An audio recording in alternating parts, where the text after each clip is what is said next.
வணக்கம். Big topic with Karthik Mayakumar. Balloon சாதாரண ஒரு விஷயமா நம்ம நினச்சிக்கிட்டு போல, ஆனால் அமெரிக்காவுக்கும் சைனாவுக்கும் இடையில ஒரு பெரிய பிரச்சனை மூடுறதுக்கு இந்த பலூன் தான் காரணமாக அமைஞ்சிருக்கு.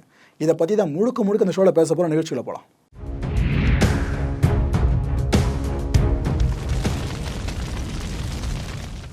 சர்வதேச அரசியல் களம் பற்றி எரிஞ்சிக்கிட்டு இருக்கு. இதுக்கு காரணம் ஒரு பலூன்னு சொன்னவங்களால நம்ப முடியுமா? ஸ்க்ரீனில் பார்க்குறீங்களே, இந்த பலூன் தான். இந்த 3ஆம் உலகப் போர் பயம் எதுக்கோ வந்திருக்கு. ஆனால் இப்போ முறையாக பலூனை பார்த்து எங்கே இந்த 3rd வேர்ல்டு வார் வந்துருமோன்னு பயம் உலகம் முழுக்க ஆட்கொண்டுக்கிட்டு இருக்கு.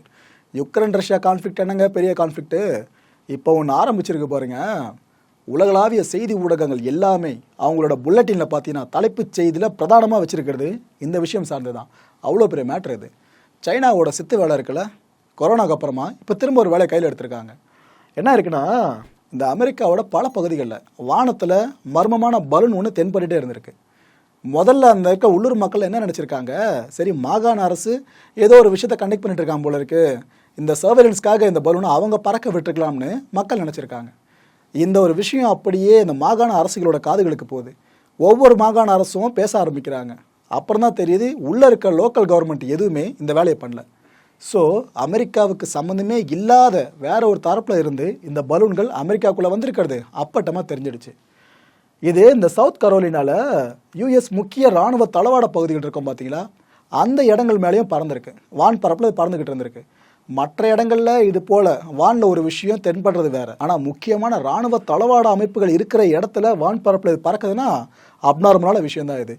இதை உடனே அமெரிக்க அரசு சீரியஸாக பார்க்க ஆரம்பிச்சிட்டாங்க. ஏன்னா 1-2 பரவாயில்ல, கடந்த சில மாதங்களாக தொடர்ந்து வானத்தில் அங்கங்கே பார்த்துக்கிட்டே இருந்திருக்காங்க. இதுக்கப்புறம் அமெரிக்க அரசு அஃபிஷியலாக ஒரு ப்ரெஸ் கான்ஃபரன்ஸ்க்கு அரேஞ்ச் பண்ணாங்க. அங்கே என்ன தெரியுமா சொன்னாங்க, சீனா அமெரிக்காவை உளவு பார்க்குது, இது ஏதோ சாதாரண பலூன்னு பல நாடுகள் நினச்சிக்கிட்டு இருக்கோம், அது தப்பு. இது ஸ்பை பண்ணுறதுக்காகவே சீனா வேணும்னு அமெரிக்காவுக்குள்ளே அனுப்பியிருக்க பலூன்கள்னு அமெரிக்க அரசே டைரெக்டாக குற்றம் சாட்டுச்சு.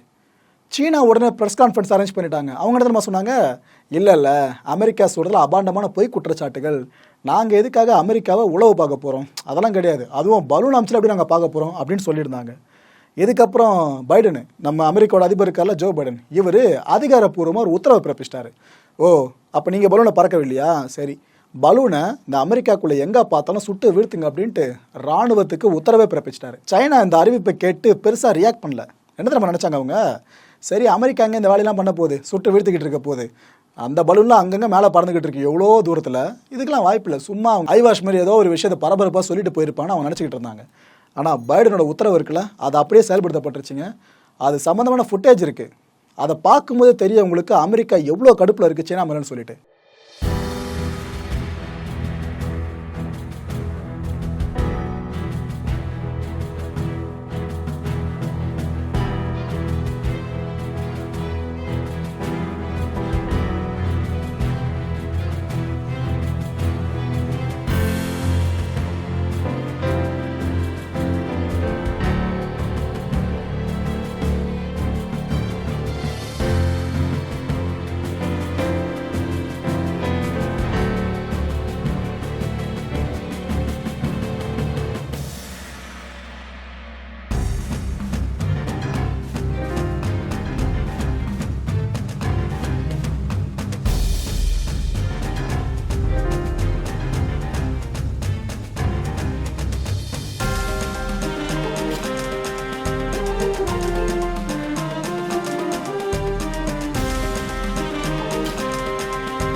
கடந்த 4ஆம் தேதி என்ன இருக்குன்னா, இந்த அமெரிக்காவில் குறிப்பிட்ட அந்த சவுத் கரோலினா பகுதி வான்பரப்பிலேயே ஒரு பலூன் பறந்துக்கிட்டு இருந்துச்சுங்க. இந்த பலூனை அமெரிக்க போர் விமானங்கள் இருக்கும் பார்த்தீங்களா, அது எல்லாமே புடைசூட ஆரம்பிச்சுது. ஒரு இடத்துல டார்கெட் பண்ணாங்க, மிசைல்ஸை லான்ச் பண்ணி அந்த பலூனை அழிச்சிட்டாங்க. எது அமெரிக்க போர் விமானங்கள் இந்த பலூனை அடித்து காலி பண்ணிடுச்சு. இதுக்கப்புறம் தான் சைனா ஓவராக பேசவே ஆரம்பித்தாங்க. என்ன தெரியுமா சொன்னாங்க, அது எங்களோட பலூன் தான் அப்படின்னு ஒத்துக்கிட்டாங்க. இதுக்கு முன்னாடி சைனா என்ன சொல்லிச்சு, நாங்கள் ஏன் உழவு பார்க்க போகிறோம் அப்படின்னாங்க. ஆனால் அதே சைனா இப்போ என்ன சொல்லியிருக்கு, நாங்கள் உளவு பார்க்கறதுக்காக பயன்படுத்தலை, ஆனால் அது எங்கள் பலூன் தான் அப்படின்னு சொல்லியிருக்காங்க. நாங்கள் வானத்தில் அந்த பலூன்களை பறக்க விட்டுருந்தோம், காற்றோட வேகம் மாறுபட்டுருச்சு, ஸோ அதனால தான் அமெரிக்காக்குள்ளே இந்த பலூன் புகுந்துருச்சுன்னு அவங்க ஒரு உருட்டினாங்க. இப்படி தவறுதலாக உங்கள் நாட்டுக்குள்ளே வந்த பலூனை எப்படி நீங்கள் அதை காலி பண்ணலாம்? இதை பார்த்தா அமெரிக்கா அதை ஓவர் ரியாக்ட் பண்ணுற மாதிரி இருக்குன்னு சைனா பகிரங்கமாக சொல்லியிருக்குங்க. இந்த ஓவர் ரியாக்ஷன் அப்படின்ற வார்த்தையை பயன்படுத்துனது சைனா. அமெரிக்கா சும்மா இருக்குமா? சைனாவோட ஸ்டேட்மெண்ட் வெளியான உடனே அமெரிக்க அரசு அவரோட ஸ்டேட்மெண்ட்டை வெளியிட்டிருக்கு. என்ன நம்ம சொல்லியிருக்கிறதுல, உங்களோட வழக்கம் குழந்தைத்தனமாக இருக்குன்னு சொல்லியிருக்காங்க அமெரிக்கா. எங்களால் இதை நம்பவே முடியாது, சீனா இன்னும் அடங்குற மாதிரி தெரியல, நிறைய விஷயங்கள் தப்பாக பண்ணி மாட்டிக்கிட்டு இருக்கீங்க, இதுலேயும் தப்பு பண்ணி மாட்டிக்கிட்டீங்க, ஆனால் நீங்கள் இன்னும் அடங்குற மாதிரி தெரியல, இது சர்வதேச விதிமீறல்னு சொல்கிறாங்க. ஒரு நாட்டை இப்படி பகிரங்கமாக ஸ்பை பண்ணுறதெல்லாம் இன்டர்நேஷ்னல் லாவை மீறின செயல். இதுக்கு சைனா பதில் சொல்லியே ஆகணும். எங்களோட கடுமையான கண்டனத்தை இந்த விஷயத்தில் நாங்கள் ஆழமாக பதிவு பண்ணிக்கிறோன்ட்டு அமெரிக்கா சொல்லியிருக்கு. கடந்த 2018 வருஷத்துலேருந்து எடுத்துக்கிட்டிங்கன்னா அமெரிக்க அரசோட ஒரு முக்கியமான நபர் ஒருத்தர் சைனாவுக்கு பயணம் மேற்கொண்டதில்லை. கடந்த 2018 வருஷத்துலேருந்து இப்போ வரைக்கும் எடுத்துக்கிட்டிங்கன்னா. ஆனால் அப்பேற்பட்ட விஷயம் நடக்கிறதா இருந்துச்சுங்க. சில நாட்களுக்குள்ள இந்த அமெரிக்காவோட வெளியுறவுத்துறை செயலர் இருக்கார்ல, ஆண்டனி பிளிங்கன், இவர் சைனாவுக்கு அரசுமுறை பயணம் மேற்கொள்றதுக்கு திட்டம் வகுக்கப்பட்டிருந்துச்சு. ஆனால் கடைசியில் இந்த பலூன் மேட்ரு பெருசாச்சு பார்த்தீங்களா, அவ்வளோதான். இந்த பயணத்தையே பிளிங்கன் அவர்கள் ரத்து பண்ணிட்டாரு. சைனா எங்கள் நாட்டை ஸ்பை பண்ணிவிட்டு எங்கள் நாட்டிலேருந்து ஒருத்தரை நீங்கள் கூப்பிடுவீங்க, ஒரு டாப் டிப்ளமேட்டை நாங்கள் அங்கே வரணுமான்னு சொல்லிட்டு கடுப்பில் இவர் அந்த பயணத்தையே ரத்து பண்ணிட்டாருங்க. ஸோ நீண்ட நாள் போயிட்டு இருந்த ஒரு முயற்சி, ஒரு அமெரிக்க டாப் டிப்ளமேட்டாக நம்ம நாட்டுக்கு அடைக்கணும்னு சொல்லிட்டு சைனாவோட இந்த முயற்சிக்கு சைனாவே ஆப்ப சொருகிருக்கு. இந்த ஒரு ஃபோட்டோ யாரும் மறக்க மாட்டோம். இந்த யுக்ரைன் ரஷ்யா கான்ஃப்ளிக்டில் ரஷ்யாவுக்கு சைனா பயங்கரமாக சப்போர்ட் பண்ணுற மாதிரி இருக்குன்னு அமெரிக்கா ஒரு பெரிய குற்றச்சாட்டை முன் வச்சாங்க. அது மட்டும் இல்லாமல் ரஷ்யாவுக்கு மட்டும் சைனா ஏதாவது இந்த வெப்பன் சப்ளை பண்ணுச்சு அப்படின்னா நாங்கள் சும்மா இருக்க மாட்டோம், சைனாவுக்கு கனவுலையே நினச்சி பார்க்க முடியாத அளவுக்கு பெரிய அடியை நாங்கள் கொடுப்போம் அமெரிக்கா பகிரங்கமாக எச்சரிக்கை முன் வச்சது. இதுக்கு சைனா என்ன ரியாக்ட் பண்ணிச்சு? நாங்கள் அதெல்லாம் பண்ணலங்க, அவங்களுக்கு ஹியூமனிட்டரியன் ஹெல்ப்ஸ் இருக்குல்ல, இந்த மனிதநேயம் சார்ந்த ஒரு சில உதவி பொருட்கள் இதை மட்டும் தான் கொடுத்து நாங்கள் உதவி பண்ணிக்கிட்டு இருக்கோம், மற்றபடி நீங்கள் நினைக்கிற மாதிரி வெப்பன் சப்ளை நாங்கள் பண்ணல அவங்க சொல்லிட்டாங்க. இந்த ஒரு பஞ்சாயத்து போயிட்டு இருக்கு ஒரு பக்கம். இதுக்கு மத்தியில் தான் கடந்த 2022 வருஷம் நவம்பர் மாதம் 14 இந்த பாலியில் G20 சம்மிட் நடந்துச்சுங்க. இந்த G20 உச்சி மாநாடு. இதில் ஒரு பக்கம் பார்த்தீங்கன்னா சீன அரசோட முதுகெலும்புகள், குறிப்பாக அந்த நாட்டோட அதிபர் ஷி ஜின்பிங் இருந்தார். இன்னொரு பக்கம் பார்த்தீங்கன்னா அமெரிக்க அதிபர் ஜோ பைடன் தலைமையில் அமெரிக்க அரசோட முக்கியமான பில்லர்ஸ் இருந்தாங்க. இந்த ரெண்டு தரப்பும் பரஸ்பரம் பல விஷயங்களை இந்த செரிமனியில் அவங்க விவரிச்சுட்டு இருந்தாங்க, குறிப்பாக யுக்ரைன் ரஷ்யா கான்ஃப்ளிக்டை பற்றியும். இந்த சந்திப்பு நடந்து முடிஞ்சதுக்கப்புறம் கூட இந்த பிளிங்கனோட விசிட் இருக்குல்ல, சைனாவுக்கு போயிட்டு வர விஷயம், இதை கன்ஃபார்ம் பண்ணியிருந்தாங்க.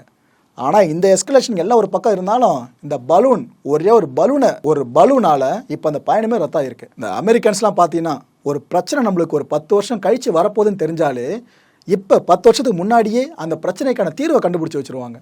அப்பேற்பட்ட அமெரிக்கன்ஸ், அதில் உஷாராக இருக்க அமெரிக்கன்ஸ், இவ்வளோ பெரிய விஷயம் நடந்திருக்கு, இப்போ அலர்ட் ஆகாமல் இருப்பாங்க. என்ன பண்ணியிருக்காங்க, இந்த பலூனை சுட்டு வீழ்த்துனாங்க பார்த்தீங்களா யூஎஸ்குள்ள அந்த சவுத் கரோலினா வான்பரப்பில், அந்த பகுதிக்குட்பட்ட 3 ஏர்போர்ட்ஸை யூஎஸ் அத்தாரிட்டிஸ் ஃபுல்லாக இப்போதைக்கு மூடி வச்சுருக்காங்க, தற்காலிகமாக மூடி வச்சுருக்காங்க. ஏன்னா அந்த பலூன் எந்த இடத்த ஸ்பை பண்ணியிருக்கு, இதனால் என்ன இம்பாக்ட் ஏற்பட வாய்ப்பு இருக்குது, இந்த மாதிரி பலூன்ஸால் இந்த விமானங்கள் பயணிக்கிறப்ப ஏதாவது விபத்து ஏற்பட்டுச்சுன்னா என்ன பண்ணுறது, அது இதில் பல காரணங்களை முன்னிட்டு தான் 3 அமெரிக்க விமான நிலையங்களை அவங்க தற்காலிகமாக மூடி வச்சுருக்காங்க. இந்த சுட்டு வீழ்த்தப்பட்ட பலூன் இருக்குது பார்த்தீங்களா, அது சவுத் கரோலினாவில் இருக்க ஒரு கடலில் விழுந்திருக்குங்க. கடலில் விழுந்து அது மூழ்கிற அளவுக்கு வரை போயிருக்கு. ஏன்னா அதில் சோலார் பேனல்ஸ்லாம் வச்சுருக்காங்க, வெயிட் கொஞ்சம் அதிகமாக இருக்குள்ள அது உள்ள வரைக்கும் போயிருக்கு. இப்போ அந்த டெப்ரிஸ் இருக்குது பார்த்தீங்களா, அந்த சுட்டு வீழ்த்தப்பட்ட அந்த பலூனோட உடஞ்ச பாகங்கள், அதையெல்லாம் தேடி கண்டுபிடிக்கிற பணியில் அமெரிக்க அதிகாரிகள் ரொம்ப மும்முரமாக ஈடுபட்டு இருக்காங்க. அந்த பார்ட்ஸ்லாம் கிடைச்சதுக்கப்புறம் அதை ஆய்வுக்கு கொண்டு போவாங்க. கொண்டு போன பிற்பாடு ஆதாரத்தோடு கன்ஃபார்ம் பண்ணிடுவாங்க. அதில் என்னென்ன பார்ட்ஸ்லாம் இருக்கோ அதை பேஸ் பண்ணி இது ஸ்பை பலூனா இல்லைனா ஜஸ்ட் இந்த வெதரை பேஸ் பண்ண பலூனான்றதை அதுக்கப்புறம் தான் ஆணித்தரமாக சொல்லுவாங்க. நம்ம பைடன் இருக்காரு பாருங்க, பாராட்டி தள்ளிக்கிட்டு இருக்காரு. யார இந்த ஜெட்டில் போயிட்டு அந்த பலூன் அடித்து காலி பண்ணாங்களே அமெரிக்க விமானப்படை சேர்ந்தவங்களை பயங்கரமாக பாராட்டிக்கிட்டு இருக்காரு.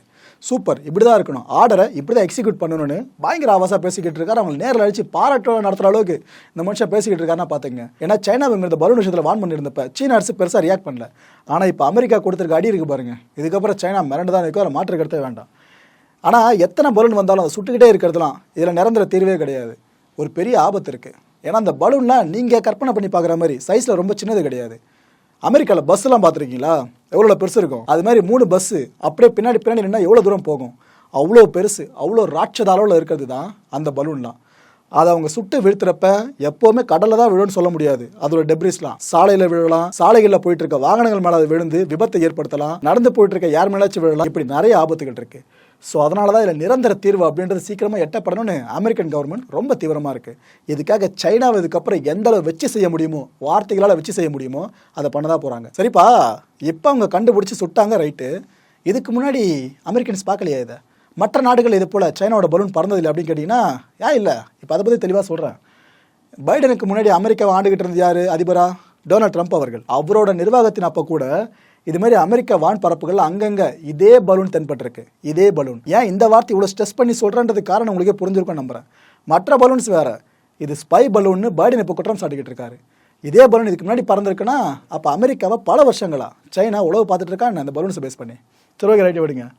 கடந்த 2020 அண்ட் 2021 இந்த 2 ஆண்டுகள் எடுத்துக்கிட்டிங்கன்னா ஜப்பான் வான் பரப்புலையும் இதே போல் பலூன்களை பார்க்க முடிஞ்சுது. இதை தொடர்ந்து நம்ம பஞ்சாயத்துக்கு வாங்க. கடந்த 2022 வருஷம் நம்ம அந்தமான் பகுதி இருக்குல்ல, அதோட வான் பரப்புலையும் இதே பலூனை பார்க்க முடிஞ்சது. இந்த அமெரிக்கா, ஜப்பான், இந்தியா 3 நாடுகளுக்கும் சைனாவுக்குள்ள இணைப்பு என்ன?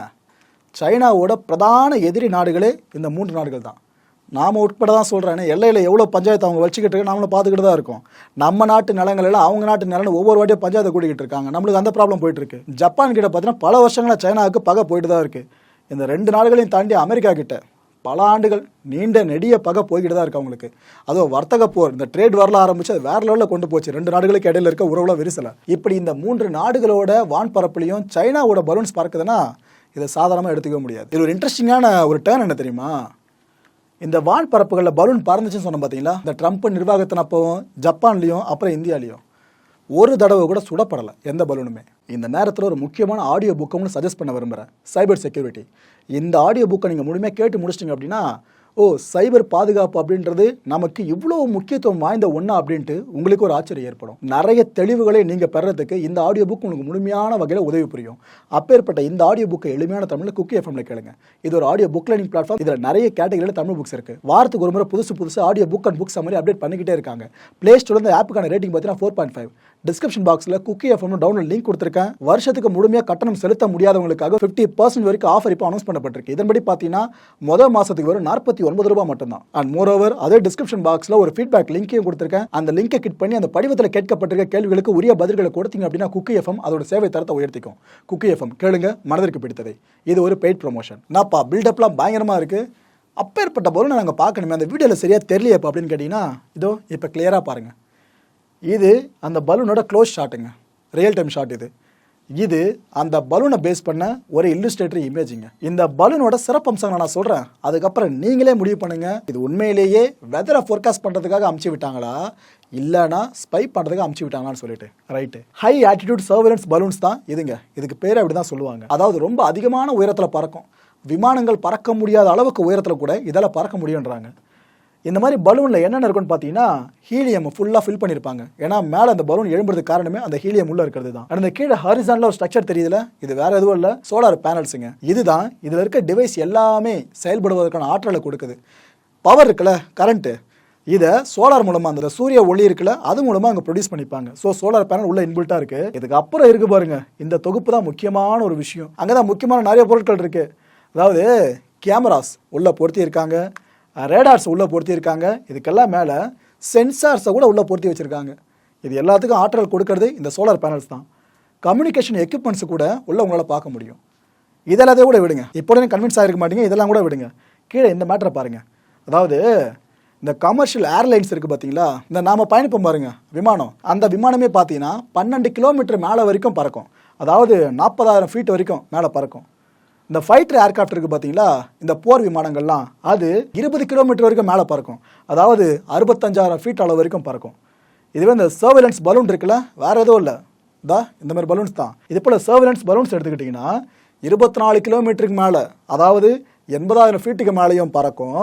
ஒரு சில அட்வான்ஸ்டான சர்வேலன்ஸ் பலூன்ஸ்லாம் பார்த்தீங்கன்னா 37 கிலோமீட்டருக்கு மேலே கூட பறக்கும். அதாவது 1,20,000 ஃபீட்டு அந்த அளவுக்கு உயரத்தில் கூட பறக்கும். அந்த வீடியோ கூட பார்த்துருப்பீங்க. இந்த ஜெட்டு பயணிக்குது பார்த்தீங்களா, அதை விட மேலே தான் அந்த பலூன் இருந்திருக்கும். ஸோ இப்போ நீங்கள் சொல்லுங்கள், இது ஸ்பை பண்ணுற பலூனா இல்லைனா ஜஸ்ட் வெதரை ஃபோர்காஸ்ட் பண்ணுற பலூனா? மக்களே, இந்த கான்டென்ட்டை பொறுத்த வரைக்கும் நாம் சிந்திக்க வேண்டிய முக்கியமான சில விஷயங்கள்ல முதன்மையான விஷயம் என்னென்னு பார்த்தீங்கன்னா, சீனாவுக்கு மட்டும் இது நடந்திருந்தா என்னென்ன பண்ணியிருப்பாங்க.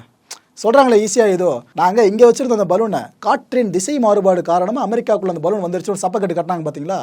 இதே மாதிரி உதாரணத்துக்கு சொல்கிறேன், நம்ம இந்தியாவில் இருக்கிற ஒரு பலூனு அந்த சைனாவுக்குள்ளே போயிடுச்சு. நாம் இதே போல் ஒரு விளக்கத்தை அவங்ககிட்ட கொடுத்துருந்தா ஏற்றிருப்பாங்கன்னு நினைக்கிறீங்களா என்ன? நிதர்சனம் உங்களுக்கே புரிஞ்சிருக்கோம் நம்புகிறேன். அதான் அவங்களுக்கு வந்தால் மட்டும் ரத்தம், நம்மளுக்கு வந்தால் தக்காளி சட்னி. ரெண்டாவது சிந்திக்க வேண்டிய விஷயம், உக்ரைன் ரஷ்யா கான்ஃப்ளிக்டில் ஏற்கனவே உலகப்போர் சம்பந்தமான பயம் உலக மக்கள் மனதை ஆட்கொண்டிருக்கு. மனித இனம் மனித இனத்தாலேயே அழியும் அப்படின்ற ஒரு பெரிய கூற்றையும் பல பேரை நம்ப ஆரம்பிச்சுக்கிட்டு இருக்காங்க. ஏன்னா எந்த நாடு அணு ஆயுதத்தை கையில் எடுக்க போகுது, அப்படி எடுத்தால் எது இது பிரயோகிக்க போகுது அப்படின்ற பேச்சு பொறுக்கு அடிபட்டுக்கிட்டு இருக்கு. அப்பேற்பட்ட இந்த சூழலில் இந்த தேர்டு வேர்ல்டு வாரை ஆரம்பித்து விடுற ஒரு வேலையாக பலூன்ஸை பேஸ் பண்ணி இந்த சைனா எதனா பண்ணிக்கிட்டு இருக்கானோ புரியல மக்களே. மூணாவது சிந்திக்க வேண்டிய விஷயம், ஏற்கனவே அமெரிக்காவுக்கும் சைனாவுக்கும் இடையில 7ஆம் பொருத்தம் ரெண்டும் பஞ்சாயத்து பண்ணி முட்டிக்கிட்டு இருக்கு. இதில் இப்போ இருக்கிற பிரச்சனை பெருசாக மாறுச்சுன்னா இது சர்வதேச அரசியலில் சிரமில்லா தன்மையை ஏற்படுத்தி விட்டுரும். அதுக்கப்புறம் பாதிக்கப்பட போகிறது உலகளாவிய பொருளாதாரம் தான். நாலாவது சிந்திக்க வேண்டிய விஷயம், ஏற்கனவே இந்த சீனர்கள்லாம் காடுகளில் வாழ்ந்துக்கிட்டு இருக்க உயிரினங்களை மார்க்கெட்டுக்கு கொண்டு வந்து அதை வெட்டி சாப்பிட்டதுக்காக உலகம் முழுக்க நாம் கை கழுவிட்டு இருக்கோம். இப்போ வரைக்கும் இந்த கொரோனா ஸ்ப்ரெட்டிங் பரவக்கூடாதுன்னு சொல்லிட்டு ஏற்கனவே கொரோனா கிளப்பி விடுது பார்த்தாதுன்னு இப்போ பலூன் வரை கிளப்பி விட ஆரம்பிச்சிருக்காங்க. இதில் 5ஆவது சிந்திக்க வேண்டிய விஷயம், இந்திய அரசு இதுக்கப்புறம் உஷாராக இருக்கணும். ஏன்னா அந்தமான் வான்பரப்பில் இந்த பலூன் பறந்தப்ப எதுக்காக நாம் பெருசாக ரியாக்ட் பண்ணலன்னு எனக்கு இப்போ வரைக்கும் தெரியல. ஒருவேளை அந்த பலூன் அவ்வளோ ஹைட்டில் பறந்தனால என்னவோ நம்மளால் ஃபைன் பண்ண முடியலன்னு புரியல. அமெரிக்க அரசு இப்போ வெடிச்சிருக்காங்க, நாமளும் வெடிச்சே ஆகணும். ஏன்னா நாட்டோட பாதுகாப்பு தான் எல்லாத்தோட முக்கியம், அதுக்கப்புறம் தான் மற்ற எந்த விஷயமா இருந்தாலும். ஸோ பார்க்கலாம் இதுக்கப்புறம் நம்மளோட ரியாக்ஷன் அப்படின்றது இந்த பலூன்கள் விஷயத்தில் எப்படி இருக்க போகுதுன்னு சொல்லிட்டு. இதுக்கப்புறம் என்ன ஆகுனா, நம்ம மார்க்கெட் போகும்போதோ இல்லை ஸ்கூலுக்கு போகும்போதோ காலேஜ் போகும்போது இல்லை வேலை நிமித்தமாக வெளியே போயிட்டு வரும்போதோ வான் பரப்பில் இது போல் ராட்சத பலூன் ஒன்று தென்படுதுன்னா கண்டிப்பாக சந்தேகப்படணும், சந்தேகப்பட்டே ஆகணும். அடுத்த நிகழ்ச்சியை சந்திக்கலாம். நன்றி, வணக்கம்.